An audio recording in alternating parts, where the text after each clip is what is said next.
I'm Warren Bernhardt, and welcome to this, the second in my video series on homespun tapes.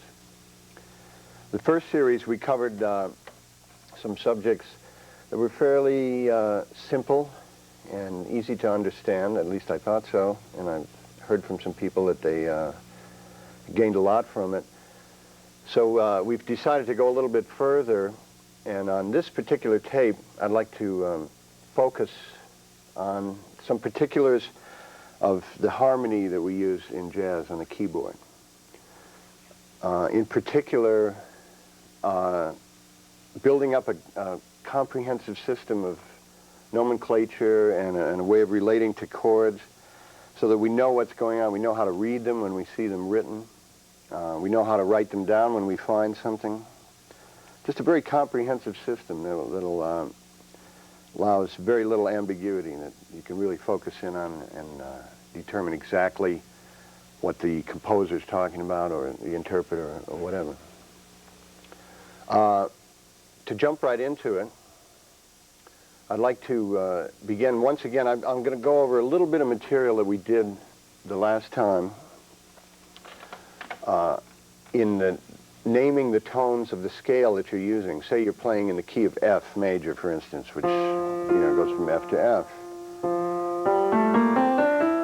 Whatever chord we're going to be discussing now, if it says F chord, let's say it says F. Now, okay, I'm going to work with this scale, and we're going to number the tones of the scale, starting with the root tone, which is F, which will be 1, then going up the major tones of the scale, 2, 3, 4, 5, 6, 7, 8 is the same as 1, 9, 10, 11, 12, 13. Now, in most jazz keyboard writing, and even for guitar and other instruments, we rarely go above the 13th. That'll be the limit of how we focus on a chord, even though we may move the voices around in octaves. We'll get into that in a few minutes. So whatever chord, let's say it says D 7th or something, we're going to have to start with D being the number 1 tone, 2, 3, 4, 5, 6, 7, 8, 9, 10, 11, 12, 13. That's as far as we have to go. So whatever key it is, you take that tone as 1 and then number the tones. Now you'll notice in the booklet that comes with the tape, hopefully you have a booklet that came with the tape. If for some reason or other you bought a tape that doesn't have a booklet with written examples in it, I suggest that you send a card to Homespun. I think there should be a card in the tape that you mail to Homespun, and they'll be glad to send you the booklet, because I think this is going to be important. On the first tape, the Getting Started tape, I tried to arrange it so we didn't have to be able to read chords and tones, but I think it's important if you're in your development to begin to learn how to recognize certain tones. The different clefs, the treble clef and the bass clef, especially in keyboard music, we generally use the right hand in the treble clef, the G clef, the left hand in the F clef. So you'll notice in the first example it shows the scale tones in the key of F major, and I've numbered them up 1 through 13. Now I'm going to go slowly through these next examples. There's quite a number of them, just showing how we build up the nomenclature of chords and how we think of the voicings in them. First of all, if you get more than 1 tone, you have what's called an interval. 1 tone is a tone, 2 tones is an interval. Okay, and there's quite a few intervals that we have to discuss. If they're a second apart, we call that a major second. If they're just a half tone apart, a semitone apart, it's called a minor second. So the intervals would go up in this order, starting on an F. A G flat would be a semitone above. A G would be a tone above. A flat will be a minor third, what we call a minor third, the interval of the minor third. Then the major third, and then the fourth. And then either the, we call this the tritone, because it's 3 tones up, 1, 2, 3. That's the tritone, or it's also called the flat fifth or the raised fourth. You see, if we have a fifth, which is next, and we flat it, which means going down 1, we'll have a flat 5. Or if we're playing a fourth, the interval of a fourth, and we raise it, we'll have a raised fourth. So this has 3 names, this interval: the tritone, the flat 5, or the raised 4, excuse me. Then we come to the 5th, which is the most consonant of all the intervals, the prettiest sounding one because of reasons of physics and chemistry, things like that, and color. Then we have the augmented 5th. Augmented also means raised. Or it's also, here's the 6th. This tone can be called a diminished 6th, or it can be an augmented 5th, depending on what, there is no specific name for it. Usually I call it a +5. You'll see when we write it. And that means you take the 5th, you move up a semitone, and you have the interval of a +5. Then the 6th, then the dominant 7th, which is a very common chord interval used in jazz. We'll be talking a lot about 7th chords. And then the leading tone of the major 7th is the next interval. Then a perfect repetition is the octave, where you come back to F again. And then you'll have the 9th, which is a tone above the octave. That's called a 9th, because it's the 1 and the 9. This tone, which is a little more dissonant, is called a flat 9. And then we have the raised 9th. We have the 10th.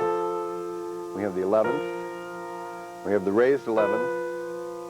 We have the 12th, which we actually just call the 5th, transposed up an octave.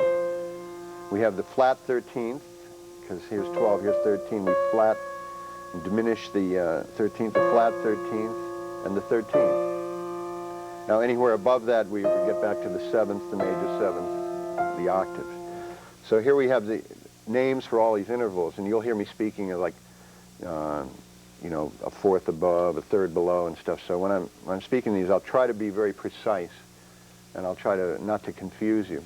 If in fact you get confused at any time, I think the best thing, or if you find that this is a little bit above your head, you should probably go back and go through all of what we discussed in the Getting Started in the first volume of this series. If you find that you've missed something, there's something not quite clear, your best friend is the review button on your VCR. Always hit that and go back, and it'll be there. I'm trying to be very thorough, and if I'm boring you and you already know all this, skip ahead a little bit. Now, when we get more than an interval, if we add a 3rd tone, we get what I call a chord, generally speaking is a chord, the simplest of which is a triad, which is the 1st, the 3rd, and the 5th in any particular key. In G, it's like that. In A, here. In G flat, like that. Now, at any time, we can move the bottom tone up an octave, and we get an inverted triad. This is called the 1st inverted triad, and it has the 3rd in the bass, the 5th in the middle, and the root on the top. If we again move the A up an octave, the 3rd, we get the 2nd inverted triad. So sometimes I'll be discussing inverted triads. The first, the tonic chord, the 1st inverted triad, the 2nd inversion. And you can just keep going up the scale. In fact, that's not a bad practice once you start getting into more difficult keys, like D flat, to just determine, to get a feeling for the keyboard, and E flat would be like. Now these are our very simplest chords, and as you already see, instead of 2 intervals, there's actually 3 intervals involved. There's a major 3rd here, there's a 5th here, and there's a minor 3rd. So each tone we add in a chord adds to the richness and the texture of that chord. If I add in 7th, I'm going to have quite a few intervals going. I'm going to have the 7th, I'm going to have the tritone, a minor 3rd, I'm going to have and the ones that we had in the triad too. So each time you add a tone to a chord, if I go up to a 9th, I get a much richer atmosphere from all the different intervals that are interacting. The vibrations are interacting with each other. Now let's look ahead at some of these examples. I've named the F chord, right?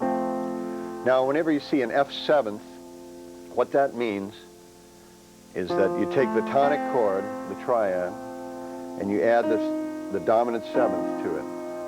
Remember when we spoke about 1, 2, 3, 4, 5, 6, 7. It's not the major 7th, it's the dominant 7th. So you have to get familiar with that sound because we're going to be using it a lot. Let's say in the key of A, it'll be 1, 2, 3, 4, 5, 6, 7.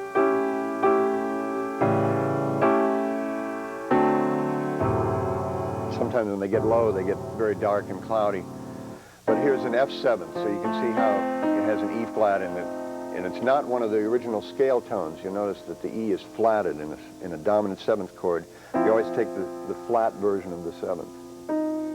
Now you'll notice in the next example I've written an F major 7th. Now, for those of you outside of the United States, this is going to be confusing because I use a European 7 with a bar across it to denote the major 7th.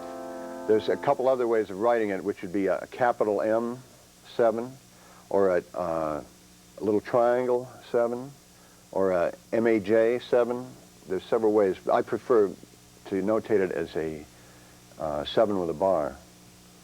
So whenever you see that in further on in the book, that's the way I write a major 7th, and it doesn't mean you have to do it because you have all those other alternatives. But what we mean there by that chord is we're just using the leading tone together with the triad.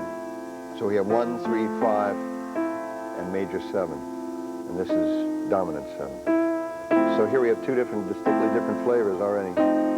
This is more bluesy, this is more, I don't know, pretty or something. Now say the next example would be an F6. We 1, 3, 5, 6. Or the next would be F minor 7th. And you'd put this together, you'd take your minor scale. Now in minor scales we get more than one scale, so there's an ascending minor and there's a descending minor. So generally speaking, it's a little more ambiguous when you're dealing with minor scales. Sometimes you use the flat 6, you know. Sometimes you use the regular 6th. In this particular example, I'll try to be precise about that too. Here's an F minor 7th. We take 1, 3, the minor 3, 5, and the dominant 7th. So here we have a minor 7th. Very familiar sound. You've heard it all your lives. Now you know what it is. So any key we start on, say C. We go number the tones. We find the minor 3rd. We find the 1, 3, minor 3, 5, and 7. There's a C minor 7 in its root position. This is the simplest position of each chord. Here's a chord I happen to be very fond of, which we use a lot in jazz. It's a minor triad with a major 7th, which has a very unique sound to it.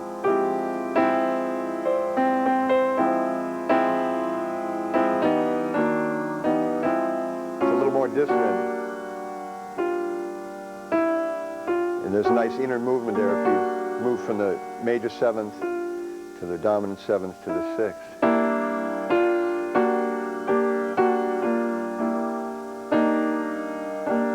So some of your inner chord movement, you'll see people doing that. You'll see them moving around the inner voices. The next example would be what we call a 6-9 chord. Here we take 1, 3. We don't play the 5th on this chord, at least right away. We play the 6th and the 9th with it. In B flat, it would be 1, 3, 6, 9. This sounds great with the dominant and the bass too.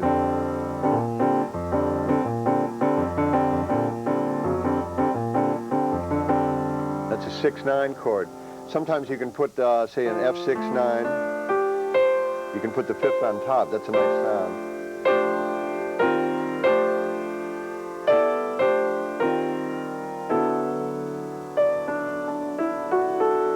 Put the tonic on the top.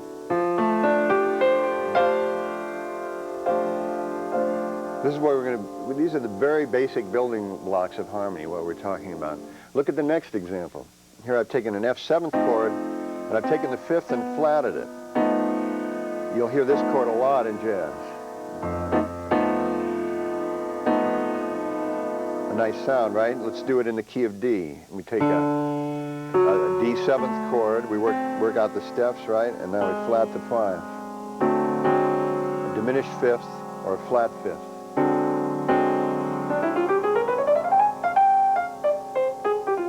Gives a nice tension in there.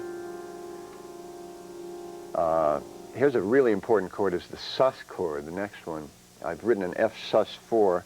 What this means, I take an F7th, And instead of playing the third in the chord, I suspend the fourth, and I put the fourth in the chord instead. So I've got 1, 4, 5, 7.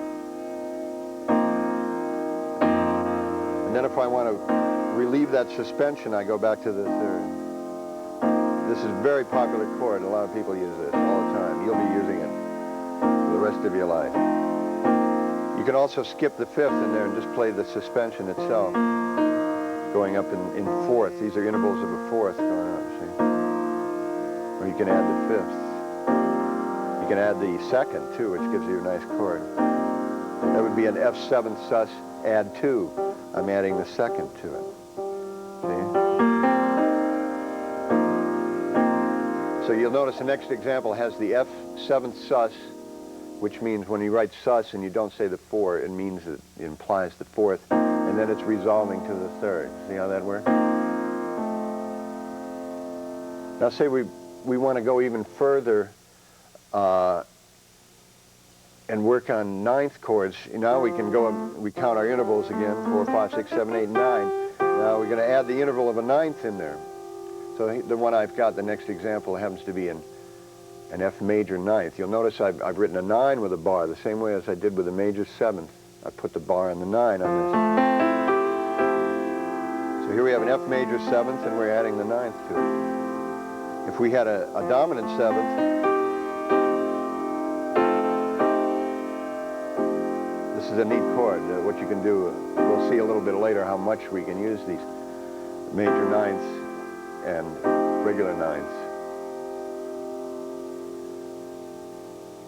Now, maybe I'll wait a minute to get into flat nines and plus 9 chords, because those are used all the time in jazz, and I want to spend a little more time on them. Sometimes you'll notice in a notation it'll say F over G. Now what this means, that you're going to take a triad, an F triad, in any of its inversions, and you're going to put a G in the bass.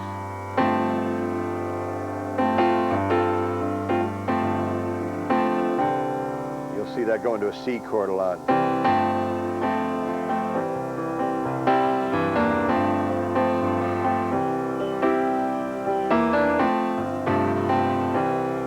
So that's what it means when sometimes you'll run into really weird ones like F over B.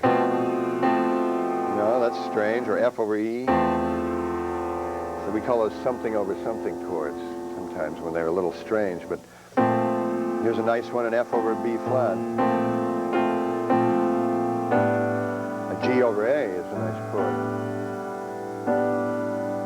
You're putting the second or the ninth in the bass is a really... There are other ways you can write that. Actually, an F over G, if I move this tone down, you see I have a kind of a G ninth chord here. I have the seventh, I have the ninth, and here's the third up here. And so I really what I have is a G ninth sus. That's another way of writing it. But sometimes it's easier to say F over G, or it makes more sense depending on what you're doing. You could call it a ninth chord, a ninth sus. Here's another kind of thing, a more open kind of voicing, this B flat over D I've got.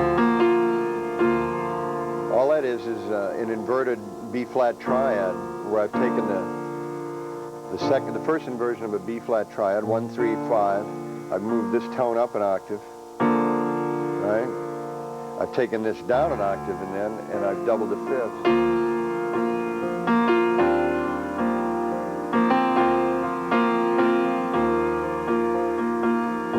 Get a nice sound out of that.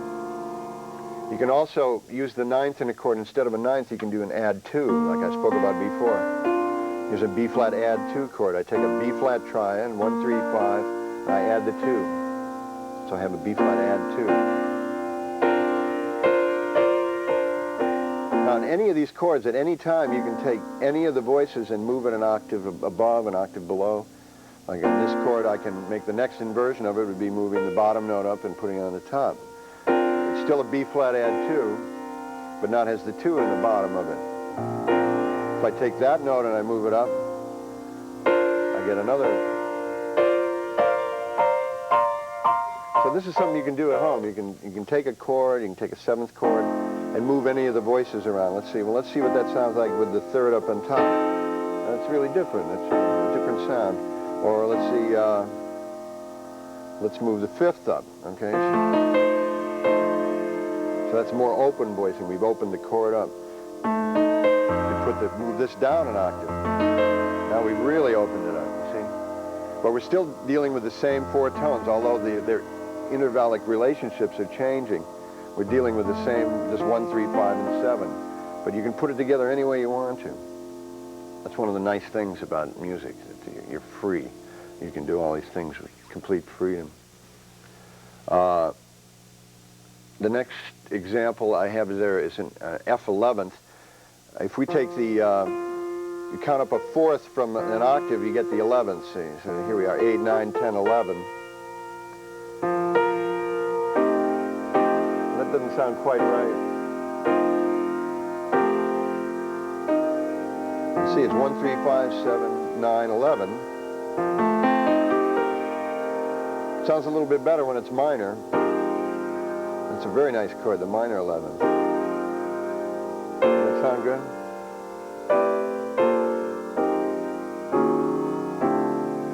So generally speaking, when you see like an F11th, you're not going to put in all those voicings. Maybe you might play it like that. You generally don't put in the... It sounds nicer if you move this G down an octave, if you move the 9th down and make it a 2nd. Because you get a little bit of... Sounds better when you skip the 3rd, too. So because it clashes a little bit. A 13th is going even further. Now that's about as far as we go in nomenclature. 1, 3, 5, 7, 9, 11, 13. You notice they're all odd numbers. We usually play it without the 11th in it, like this.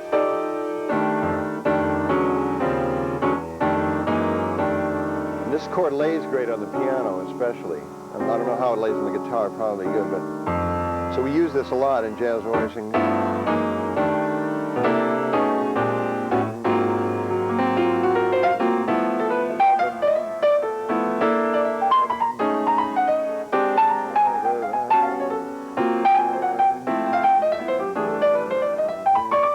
So, 13th chords, it's good to learn them this way. Goes all the way through the scale. Now what I'm doing there is I'm putting the 7th on the bottom of my voicing, and then the 9th, then the 10th, and then the 13th. It's a very basic, you can also go from there. It's kind of a sus9 chord too, in a way. Or it's like I'm treating it like a suspended 13th. That's another nice chord. If I have a, if I see F's 13th sus, that's what I'll do. I'll sus the 4th. Or you can voice it. Sometimes you can voice it with the 13th below as a 6, 7.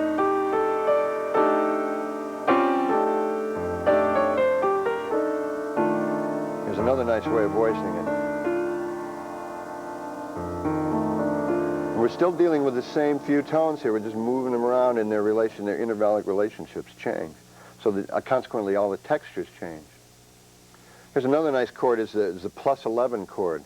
If I take a G 7th, 9th, and I put that sound above it. Here I'm taking the 11th, which is a 4th above the root. 8, 9, 10, 11, and I'm augmenting the 11th, the augmented 11th chord. So it's almost like an A over G, an A over G7.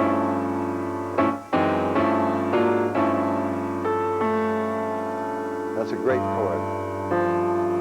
And it sounds a lot different than the flat 5. If I played it with a flat 5, I'd have it like this. It happens to be an octave above the flat 5, the plus 11th. So if I add the 9th, so say I'll play 1, 3, 5, 7, 9. You can get a lot of...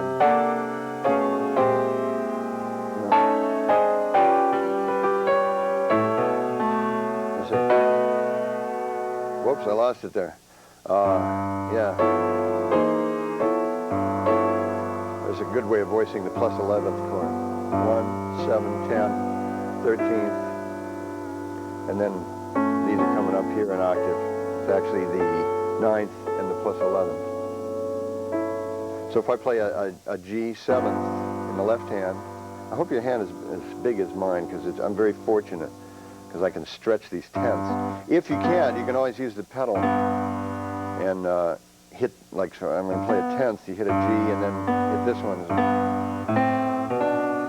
In case you have a small hand thing. Otherwise, so you can get a nice sound here playing a 1, 7, and then the 3rd, and putting the A triad above it. Let's try it in D flat. We play 1, 7th, 3rd. And put an E flat chord above it. It's the chord a semitone above the note. Gives you a nice series of plus 11 chords to work with. Now, how am I going to explain this? Let me just go on to one further thing. I'd spend a little time on the plus 9 and the flat 9 chords. If I have an F 9th, here's a very common sound in jazz where I take the 9th and I plus it. That's an augmented 9th chord.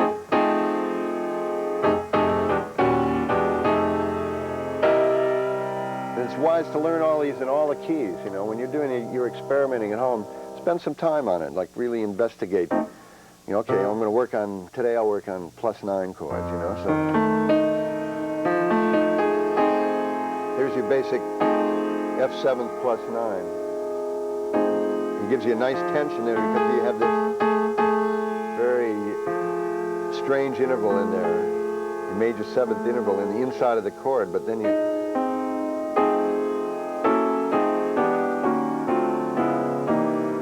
sometimes you don't have to play the 5th. You can just play 3, 7, plus 9, which is nice. If you have a bass player and you're playing a blues in C, you might want to just bass it.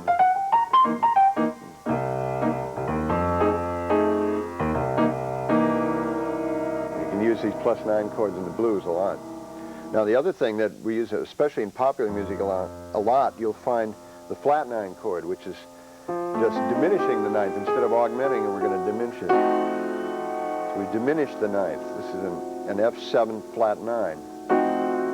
And it happens to lead very nicely to, if I'm playing in that happens to be the dominant chord, say I'm in the key of B flat. It resolves very nicely to the tone of 5th below. You hear this in popular music a lot. And in a few minutes, we're going to be discussing the 2-5-1 progression, which is a real essential progression in all popular music and jazz. And that'll give us a chance to experiment some with flat 9 chords. If we use both the flat 9th and the augmented 9th, we sometimes call this an altered chord, especially if you use the flat 5th. That means you changed everything you can think of. You've altered it. So I take an F7th, I've got the plus 9 on it, I've got the flat 9 in it, and I'm adding the flat 5 too, so it gives you a very rich sounding chord. You'll see a lot of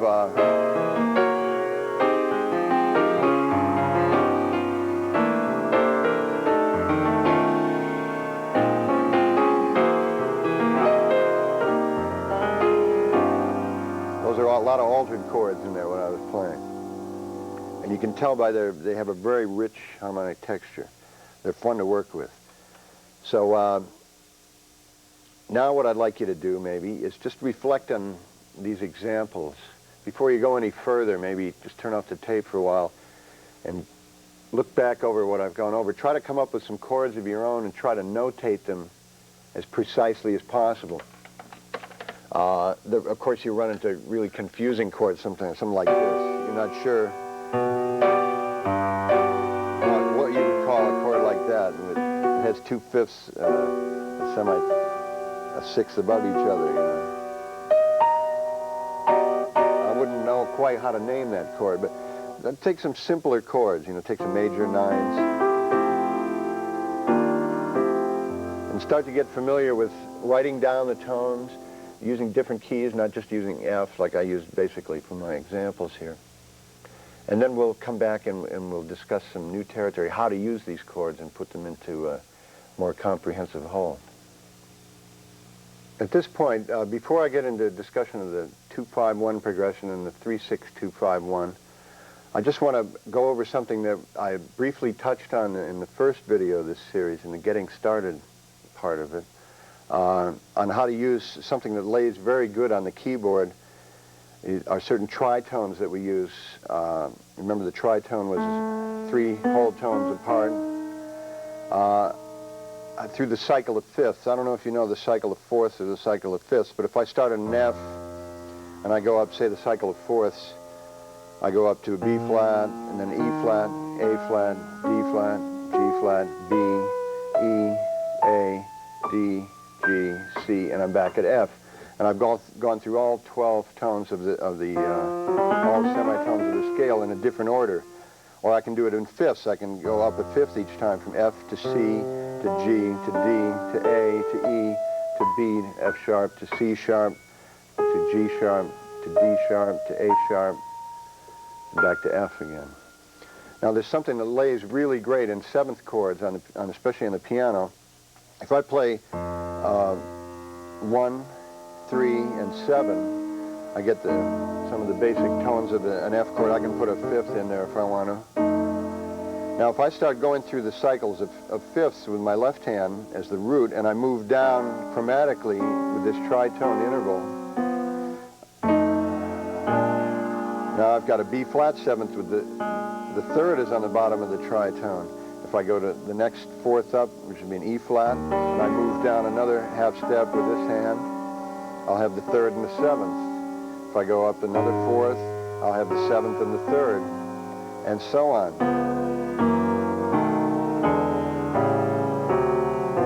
Until I get back where I started again.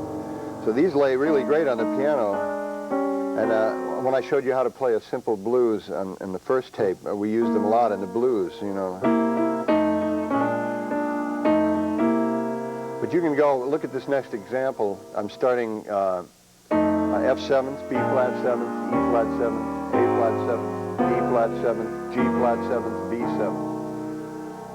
Now I invert the tritone, and I start on the B to the E seventh, to the A seventh, to the D seventh, to the G seventh, to the C seventh, to the F seventh. So I've covered all 12 chords there, all 12 seventh chords with just a very little bit of movement, just going.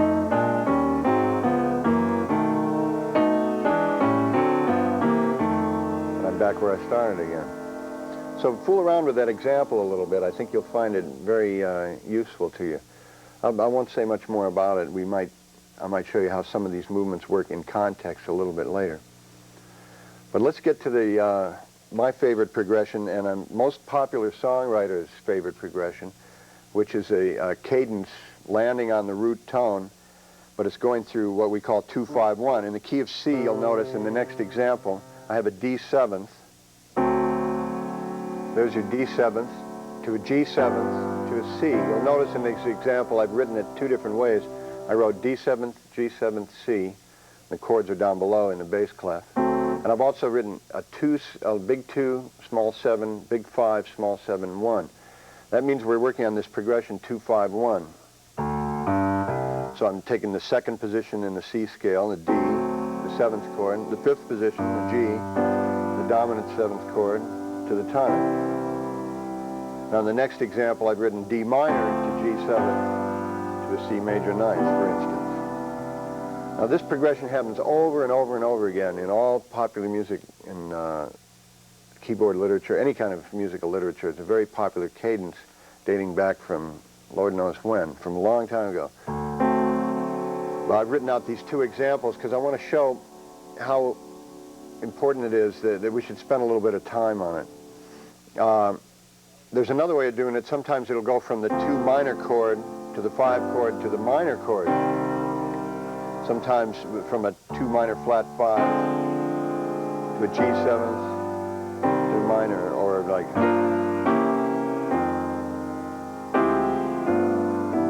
You see this progression all over the place. I have a list of tunes here that I'll tell you in a minute that deal with this. For instance, here's some tunes. Satin Doll by Duke Ellington has the 2-5-1 progression all over the place. Some other pop songs, All the Things You Are, has a lot of it. What Is This Thing Called Love is based on the 2-5-1 progression. Speak Low, Autumn Leaves, I've Got Rhythm, Honeysuckle Rose. All of these songs have that progression naturally built into it. They're written around it. And more in the jazz tune, Clifford Brown's Joy Spring has a lot of them in the bridge.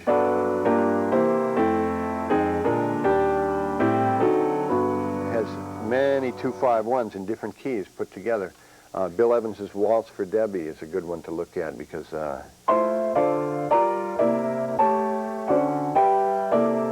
all based on 2-5s, and the next thing above it, which is 3-6-2-5, which I'll mention in a minute. John Coltrane's Moment's Notice is based a lot on the 2-5-1 progression. Thelonious Monk's Round Midnight, or Ask Me Now, two of his tunes. There's innumerable songs. This is just off the top of my head this afternoon. I wrote down that list. If you look at any one of those songs, you'll start familiarizing yourself with this progression. For our use here, the next example, I have a G minor 7th, a C 7th to an F, which is 2-5-1 in the key of F. And then I have in parentheses, you'll see D minor 7th. That's the minor 6 chord, you know, the 6 minor. So basically what it is G minor 7th, C 7th, F to D minor 7th. And it's almost like same kind of progression. But what I want to do is look on the scale in the treble clef above it. You'll see I have the tones of the F major scale. Now it just so happens that those tones will fit the G minor 7th. They'll fit the C 7th. They'll fit the F or the F major 7th if you want to. They'll fit the D minor. So if you think about just your simplest voicings, you get a little tempo going. And with your right hand, you can play on anything using that scale.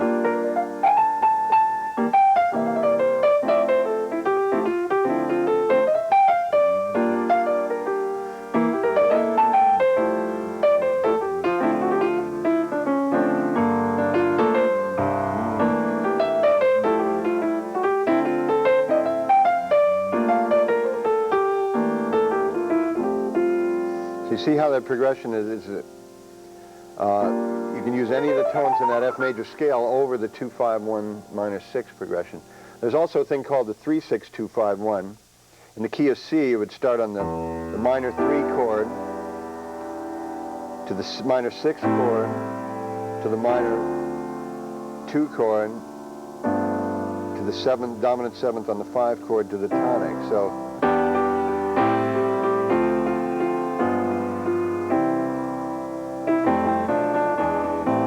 going, but that's very popular. You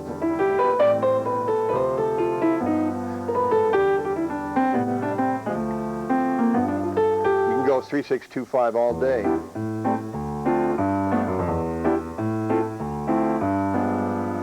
Try to pick different keys for this, you know. Try it in D flat. Let's see, in D flat, the minor 3 chord is going to be F minor. The 6 chord minor is going to be B flat minor 7th. The 2 chord is going to be, let's see, 1, 2, E flat minor 7th. The 5 chord is going to be the A flat, the dominant. A flat 7th to D flat. So, you know.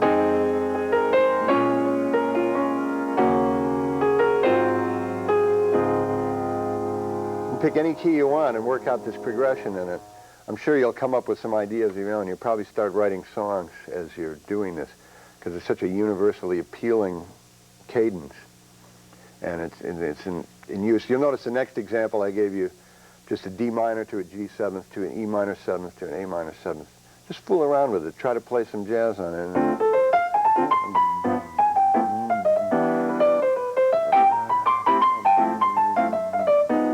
Sometimes you can, you don't have to play a G7. You can flat the 9th. And the E minor 7th, you can play a flat 5, say. On the A minor, instead of an A minor, you could play an A augmented fifth. Maybe if we use the above camera, you can see how I play these voicings as close as possible together. Here I've got a +5 flat 9 in an A chord. Try doing that. Try flatting the fifths on the D minor to a G flat 9. So G 13th flat 9. There's a nice voicing. To an E minor 7th. You can play an A minor 7th as a cluster, an A minor 9th as a cluster. You start experimenting with these voices, and then you can just solo over it.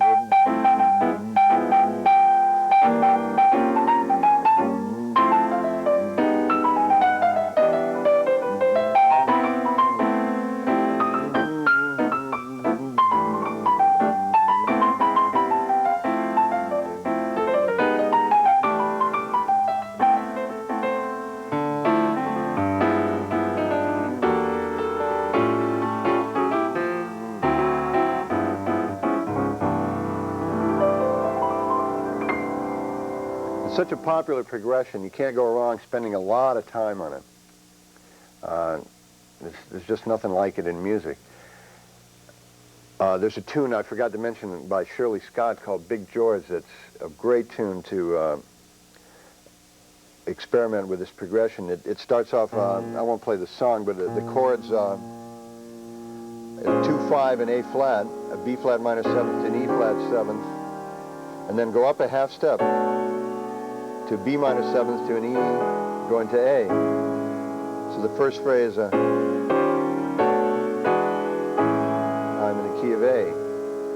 Now I do the same thing a half step lower. I go A minor 7th to D 7th to B flat minor 7th to E flat 7th, and I end up on the 1 chord in A flat. So the second phrase is, now it's a 16-bar tune. Now the 9th and 10th bars, you start A flat minor 7th, D flat 7th, up a half step, A minor 7th, D 7th, to G. And then you go up a half step, B flat minor to E flat 7th, to A flat 7th. And you go up a half step, B minor 7th, E 7th, A major. And that's the 16 bars of the tune. So the basic progression. 2,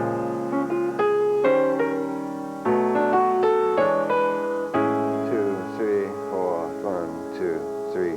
Now I go 2, 3, 4, 1, 2, 3. Now.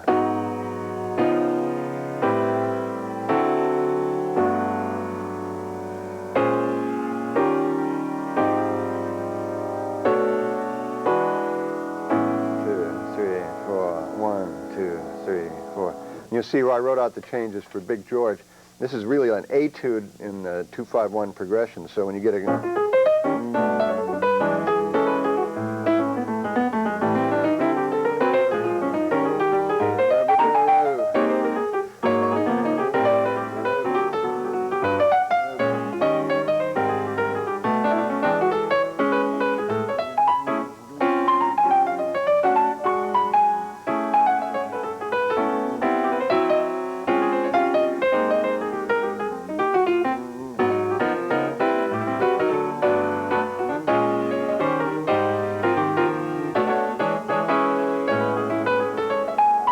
Now you could, if you wanted to, you're really industrious, you could transpose that into different keys. In fact, all 12 keys, that would, by the time you got done doing that and playing through that, you'd really know the 2-5-1 progression in all keys because of all that chromatic movement that happens inside the song. So that's a really good exercise to work on. It's also a lot of fun to play, to jam on that tune. Get some friends together and try playing that. It's a lot of fun. There's another exercise. You'll notice the next example. I'd like to talk a little bit about the diminished scales, and then I'll show you a really good etude in working on chord voicings. And we'll talk about some voice leading in a minute.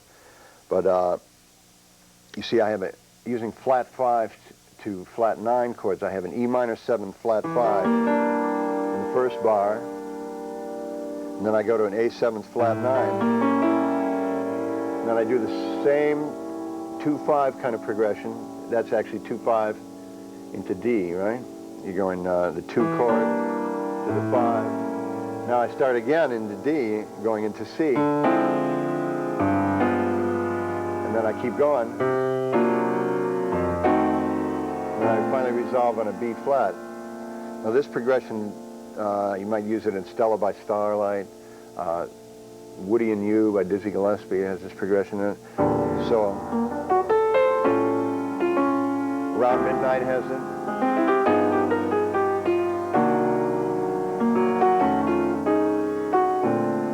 Now you'll notice there's some scales that go over every 2 bars. It's what we call a diminished scale. And just a little bit about the diminished scale. If I start in the key of E, I start and I go a whole tone, semitone, whole tone, semitone, whole tone, semitone, whole tone, semitone. I'm back where I started. We call that a diminished scale because it's up the chords of the diminished chord, up the tones of the diminished chord, and on the same diminished chord a step above that. So if I played it like this, I could play it. All right? This is it works great against both the minor 7 flat 5 and then the 5 chord dominant 7th with a flat 9. So if I go like,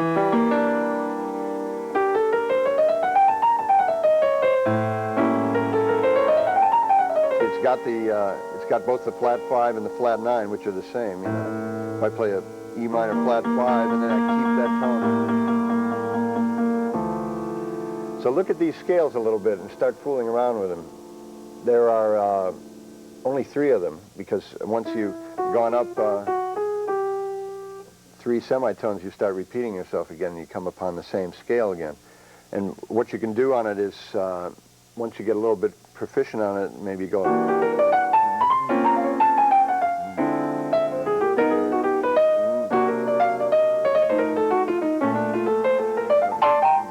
Now I notice that scale's a little different. I just have a regular B flat scale.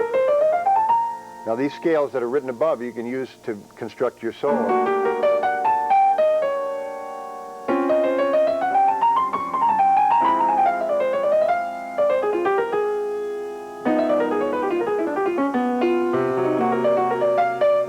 Advanced, I know.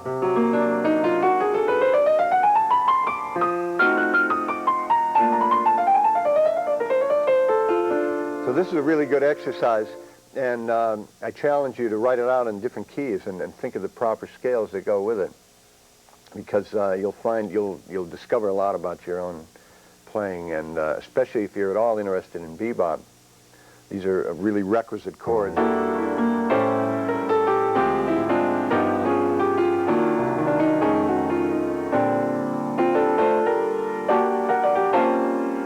I'm voice leading here, I'm trying to stay as close as I can to the same hand position. Say I've got...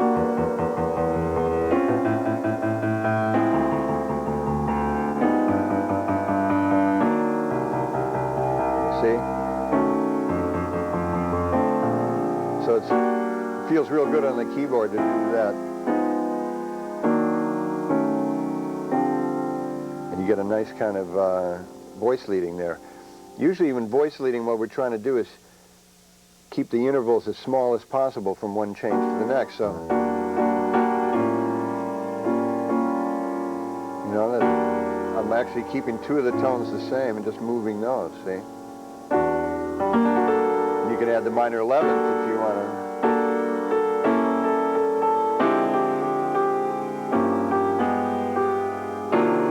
That's a great sounding chord, that 1, minor 3, flat 5, 7, 9, 11. It works great with the diminished scale. So in the key of C, I'd start in a C, and I'd go whole tone, semitone, whole tone, semitone.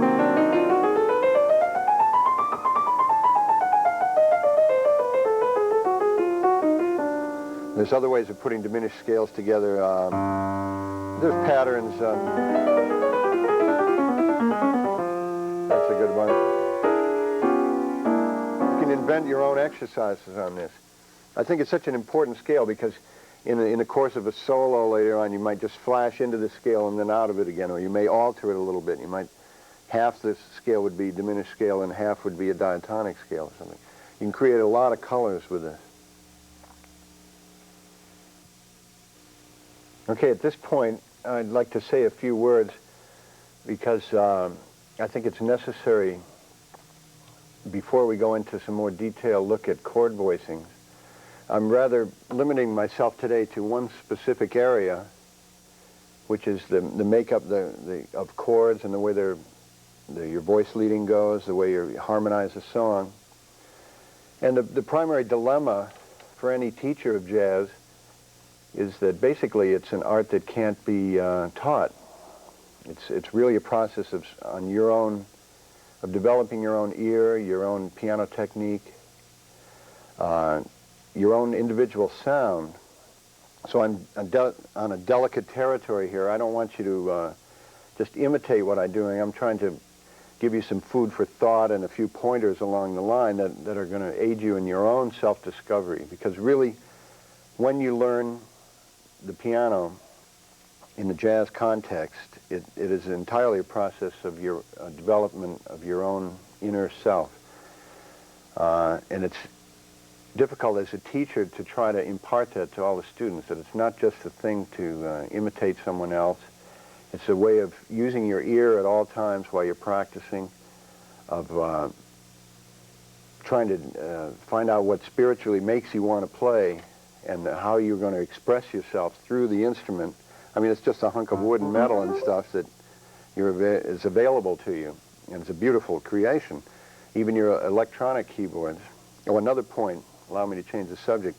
If you're trying some of these things on an electronic instrument, if you have an electric piano or your synthesizer, a lot of these voicings that I'm showing you and the work that we're doing, especially when we get into this next section, may not translate entirely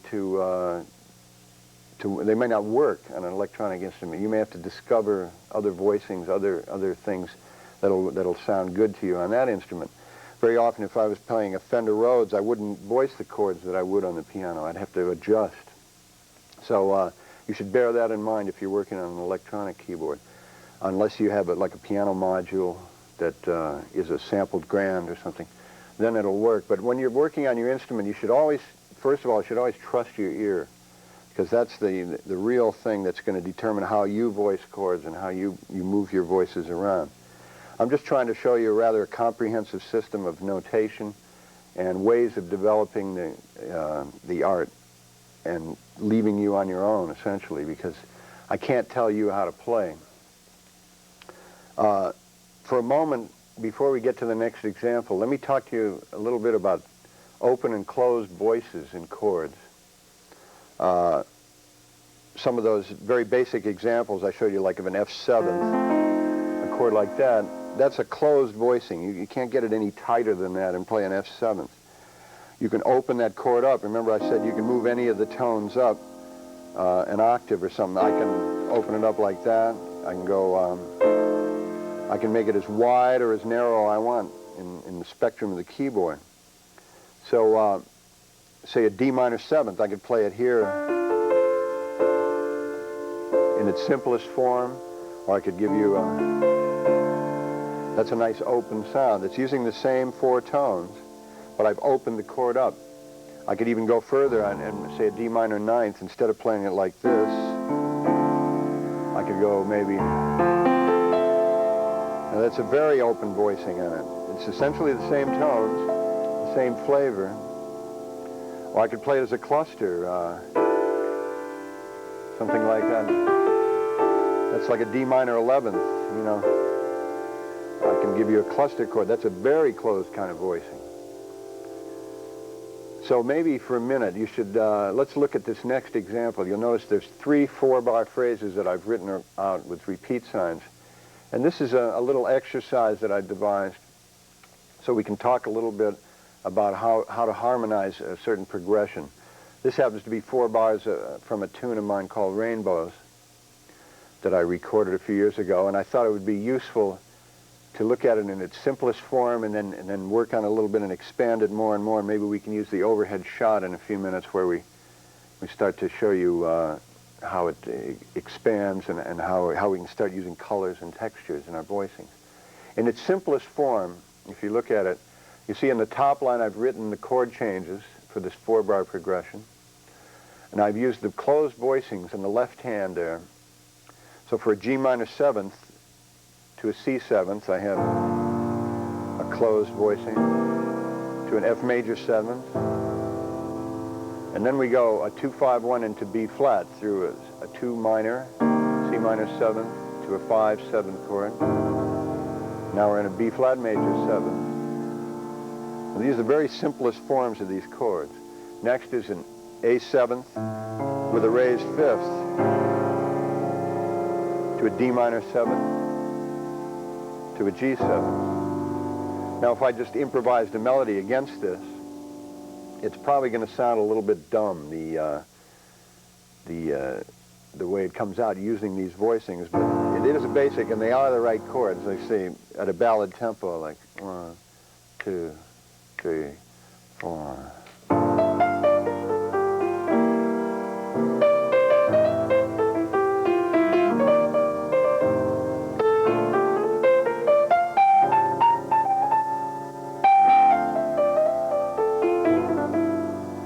Now in that line I just played above, I'm simply taking the scale tones of each chord. On a G minor chord, I'm playing a G minor scale. On a C7, I'm playing a C7 scale. On an F scale, I'm playing that, an F scale. So that's another thing we're going to get into more in the next of the tapes in this series when we start talking about playing a solo. But for now, kind of focus your attention on what I'm doing just chordally. Now just take this first chord, for instance, this G minor 7th.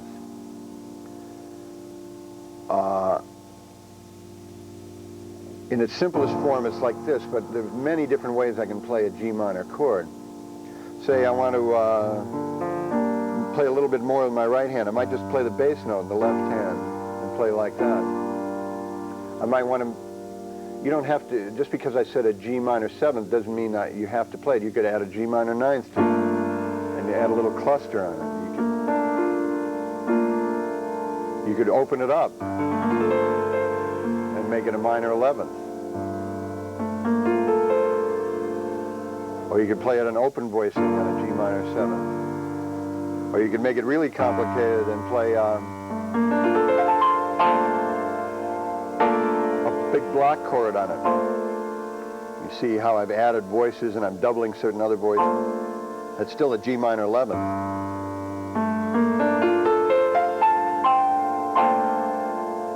Or I could do something where I go through the different inversions of a G minor. I could go through,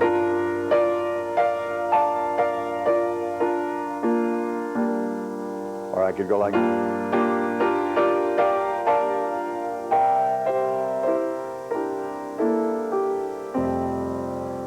when I take just those first bar and a half, I can find already almost an infinite number of ways to express myself on it. I mean,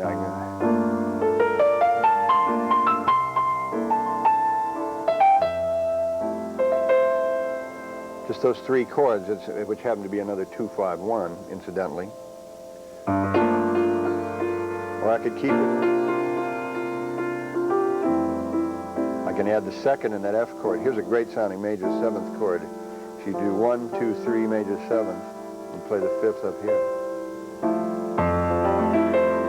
See, this is all a very personal thing, and you'll have to discover it through your own ear and your own practice, just what you like. You know, you might not like the sound of that chord. I happen to love it. I think it's a very consonant and beautiful chord. Or something may work in one key and it doesn't work in another. Once I get into A flat, that chord doesn't work because it starts getting a little too dark underneath. If I play it up here, it's a little too thin. So depending on what chord you're playing, you'll gradually develop your own system of expressing yourself on it. Still looking at the first of the 3 examples, try to find some ways you could open up those voicings, you know, like playing maybe, let's see, there's the F major 7th, you know, doing a, and then the C minor,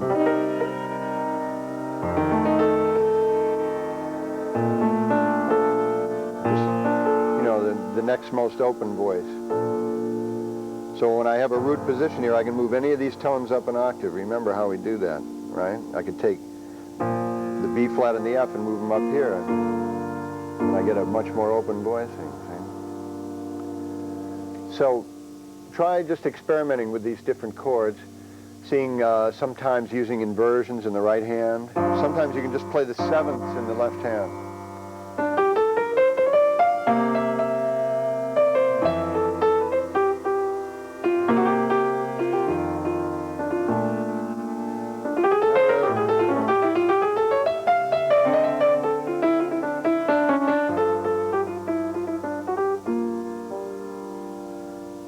See how I left that very naked there?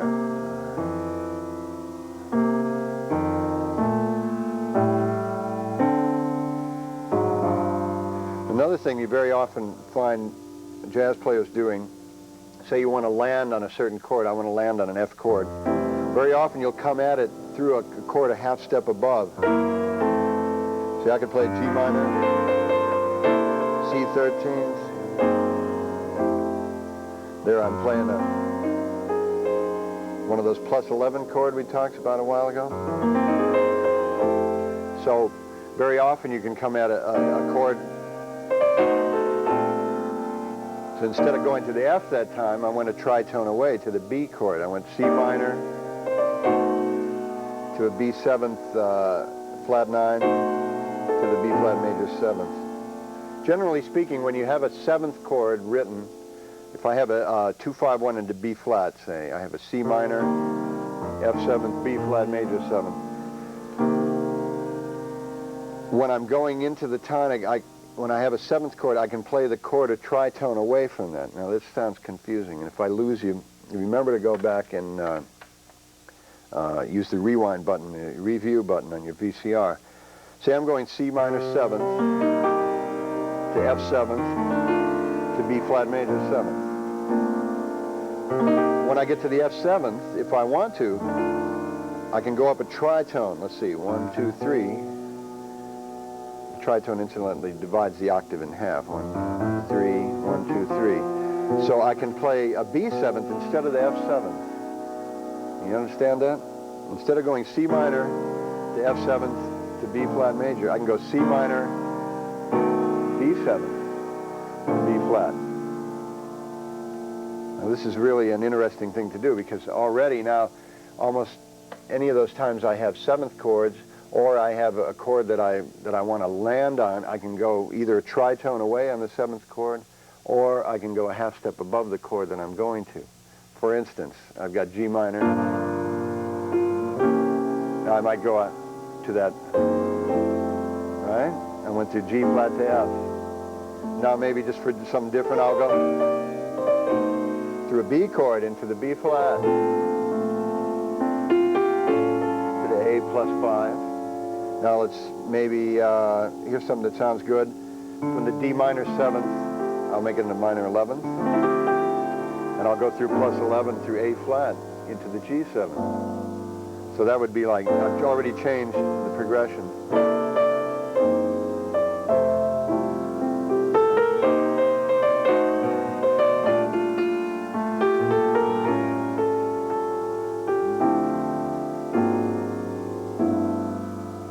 See how we changed the character, that whole progression there, by using the 7th chord transposed a tritone away in the case of the C minor F7th B flat, or coming in a half step above, like going into the F chord or going into the G7th. You can come from above. If you do that too much, it starts sounding stupid, I think. That's my opinion. But there's a way of tempering it, and there's the tunes that really lend themselves to an approach like that, of a chromatic approach of landing on things. But look at the next example here. Now I've gone a little bit further, if I play this just the way I wrote it, it's just one of a myriad of possibilities. I've got a G minor 11. Now I'm going to play a C13th sus, right? And then I'm going to resolve it to the third. I'm going to take away the suspension. So I've changed it in another way.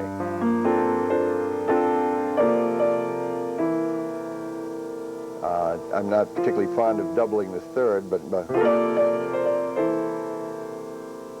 that's another way of getting to the F chord.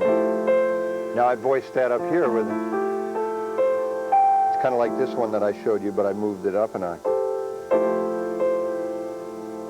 C minor 7th.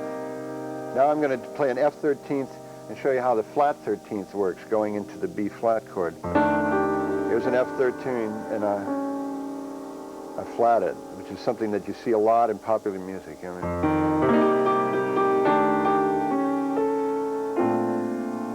now I made a B flat chord, a real full sound there. So the first two bars going into the third bar of the second example here.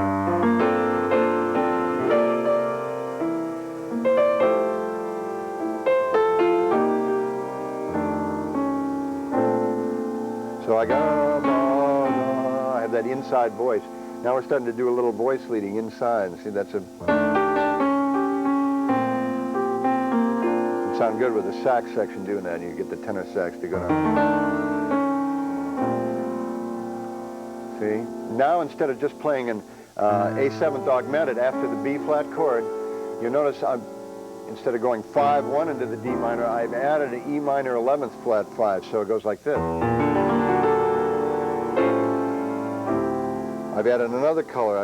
Instead of going just 5-1, I'm going minor 2, 5-1. So from the third bar, from the B flat, major 7, it's really major 9th.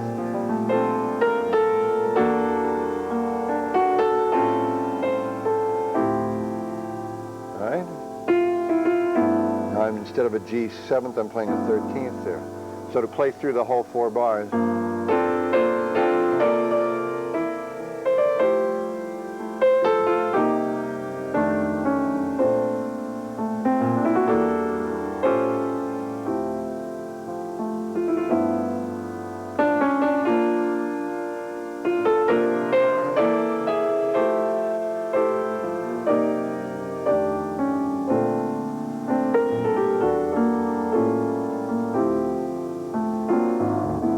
Going to the next example, I jumped the gun there. This one, I'm using a little bit more of the movement of the sus. I'm using the sus 4 and 3 on the second chord. And see this next example? I have G minor 11. Now I'm doing a C9th sus. All right, and I'm adding the 13th. And now I'm not only moving the sus, I'm flatting the 13th. So.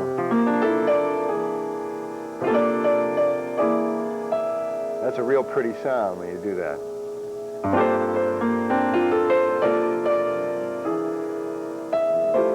Now I've changed the F9th voicing. You see F major 9th voicing?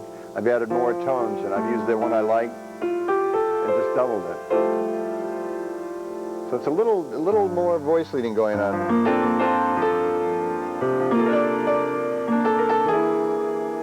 I'm doing this same essential thing that I did on the F7th in the previous example. In the second bar, I'm doing it in the first bar.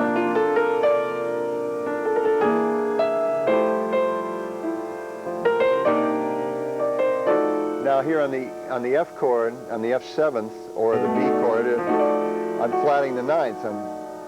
I'm adding a little more color that way. Instead of playing this, I'm voice leading inside again. So.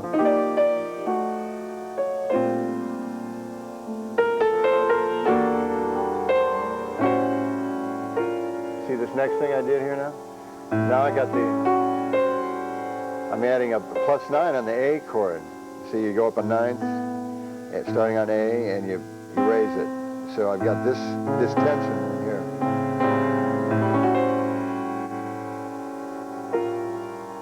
Then I'm going to the flat 9 with the top, and I'm going from the 13th to the flat 13. Here's a really great sounding chord. See how that works? Goes from tension to relief and leads right into a D minor. So I've expanded it ever more, you know, in a very subtle kind of way. So from the B flat chord, from the third bar of the third example,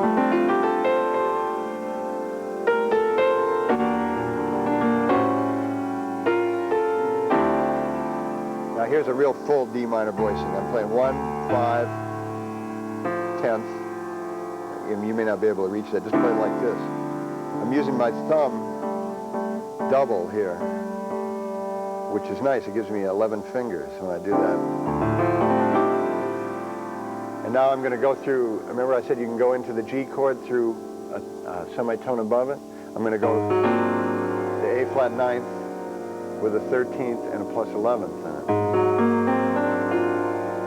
Here's the 13th, here's the plus 11th. On an A flat 7, see? 1, 7, 9, 10, the third. All right? Here's your wait, that's the plus 11, here's the 13th. Remember and then instead of going right into the G13, I'm going to suspend it. All right? Here I've got this, instead of going right here, I'm going like this. And instead of going from the 9th, I'm just playing the 9th, I'm playing, so I'm going from a sus4 to a 3, and I'm going from a 9 to a flat 9.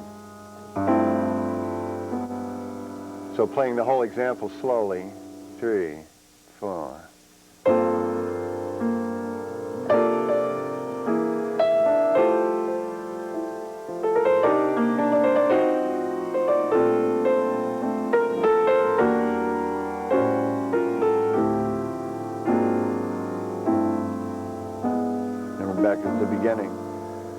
So it's relatively easy for me to see what I'm doing. I hope I haven't confused you here. This is one of an infinite number of choices I could have used on this 4 bars of chords.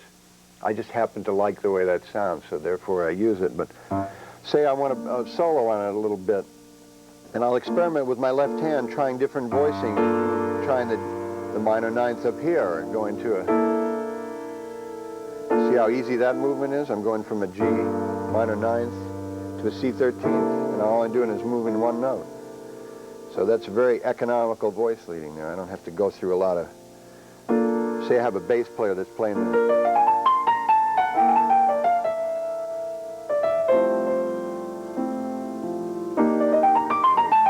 I'm doing the same kind of thing from the C minor chord into the F13th. I'm just playing that and moving one voice, see? So here I've got a 2-5-1 into B flat, and I just move one note, and I'm playing the major 7th there by just moving 2 notes. So now I'm going to do the similar kind of thing on the bass plate down here, right? So I've got 3, flat 5, 9, 11. Oh no, that didn't put the 11th in here. 7, 9. Pardon me, it's getting confusing. I've got the root, I've got the minor 3rd, I've got the flat 5, I've got the 7th, and I've got the 9th on an E minor, which is a great sounding voice, and the bass is playing that. And I'm just going to say an A 7th with a flat 9 and a raised 5th. See, here's an A 7th, an A 9th, and so I'm just moving 2 notes. I'm keeping the common tones. So it's going. And I'm just moving down to D minor.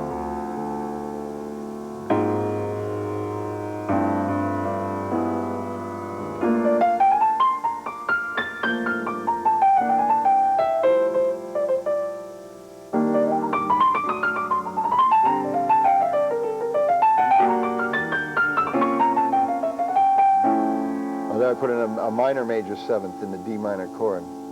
That's nice, going to the dominant 7th. See, the bass is playing the bottom note. This is something that Andy Laverne, I know, covered.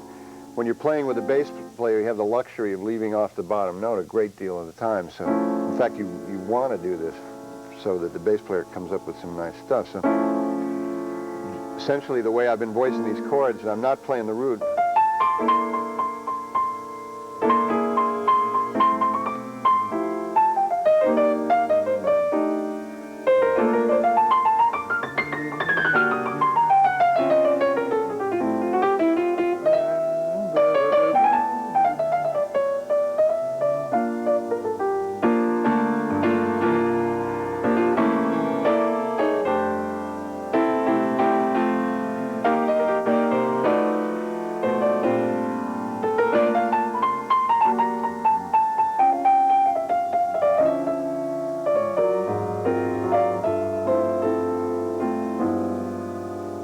Now there I was combining just about everything we've talked about so far as I was playing that, plus what we're going to talk about in the next tape in the series, which is soloing over a progression, of building a solo over it.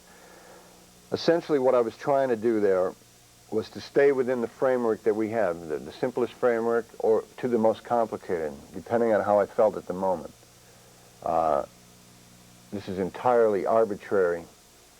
You know, at any given time, you can go from the very simplest conceptual framework into the most difficult one.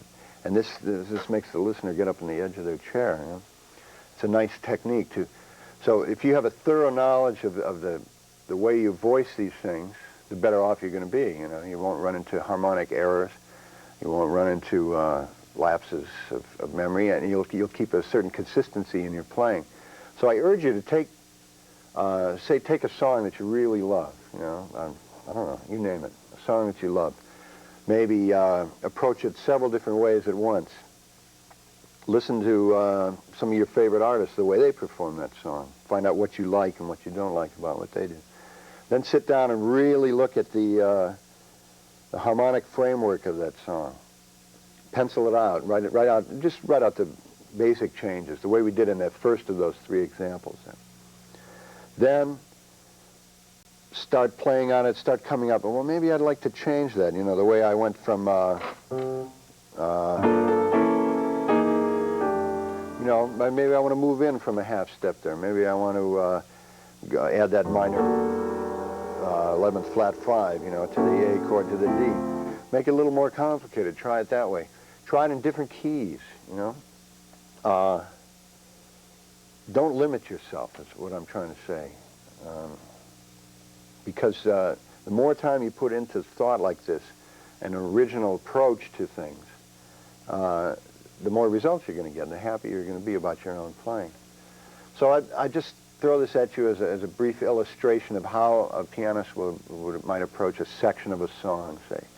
Now, it's much more complicated to take a song like All the Things You Are, or what is this thing called Love, and decide, well, what key, first of all, am I going to do it in? What harmonic framework, what substitutions do I want to use? Things like this. It's food for thought. And the more you think about it, I think the more pleased you'll be in the eventual outcome, in your own playing. You'll be, if you trust your ear and you use a little bit of discipline at it, and you use a few of these pointers I've showed you, maybe you'll disregard some of them. That's fine with me, you know. I just hope that you, you know, go through the process of self-discovery while you're doing this, rather than just settling for something less than that. I think you owe it to yourself to try to do that. Well, this about wraps up our lesson in keyboard harmony. I'm just beginning to break the surface, I can tell. Already I've got a lot of ideas. We didn't discuss playing in the modes. There was a whole bunch of stuff we didn't discuss. I just hope that you find other sources for it. I tell you, I'm involved in thinking about doing a tape, especially on building solos and playing the melody of songs. So I hope you look that up. It should be coming out pretty soon. Another on this homespun series. Well, just basically, I wish you luck. You know, good hunting. There's a wealth of information there. We're very fortunate to be plugged into this whole thing, I think. It's a wonderful thing. It's a beautiful thing. Music is a beautiful thing. You can't go wrong. It never lets you down. You know? So, like I said, good hunting. If you do have certain specific questions about your study habits, your practice, well, I can't do this. Generally speaking, can is do, I believe. Like, if you say you can't do something, then you can't do it. But if you say you can, generally speaking, you can do it. So you shouldn't try not to limit yourselves, is what I'm saying. If you do have specific questions on areas of your playing that you find confusing, if you want me to throw some exercises your way or just help you, just send a card to Homespun, you know, and to me, care of Homespun Tapes, and I'll include a self-addressed stamped envelope, and I'll be glad to answer your requests, you know, as well as I'm able. So I'm just going to close playing a tune of mine called Ain't Life Grand.